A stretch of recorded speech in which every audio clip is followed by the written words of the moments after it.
আমরা পুরুষ মানুষ কি করি, বাইরে গিয়ে রোজগার করে এনে সংসারে আমরা টাকা দিই, মহিলারা সংসার মেনটেন করে, আমাদের সংসারটা চলে। কিন্তু একটা কথা আমরা সবাই জানি, আজকালকার দিনে মেয়েরাও কিন্তু পুরুষ মানুষের কোনো অংশে কম নয়, বিভিন্ন সার্ভিস করছে, চাকরি করছে, ব্যবসা করছে। কিন্তু আজকে তোমাদের যে নতুনত্ব দেখাচ্ছে, এই যে মাসিমারা, এই দিদিরা কিন্তু জঙ্গলে গিয়ে গিয়ে মধু সংগ্রহ করে, এটা হচ্ছে অনেক সাহসিকতা। এটা যারা করতে পারে তারা কিন্তু জীবনে অনেকটা বেঁচে থাকতে পারে এবং মনের জোর আসে।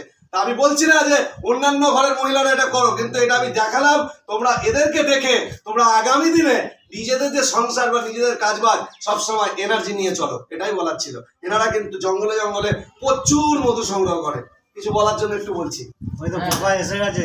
ঠিক আছে, আমরা নিজেরা বাক্স পেতে নিজেরা মধু কাটি, নিজেরা মধু ঝাড়ি, মেশিন পাঠিয়ে আমরা নিজেরা সব কিছু করি। নিজেরা বাজারে গিয়ে বিক্রিও করে। আমরা নিজেরা বাজারে গিয়েও বিক্রি করি। এই দিদিদের জন্য একটু হাততালি হোক সবাই।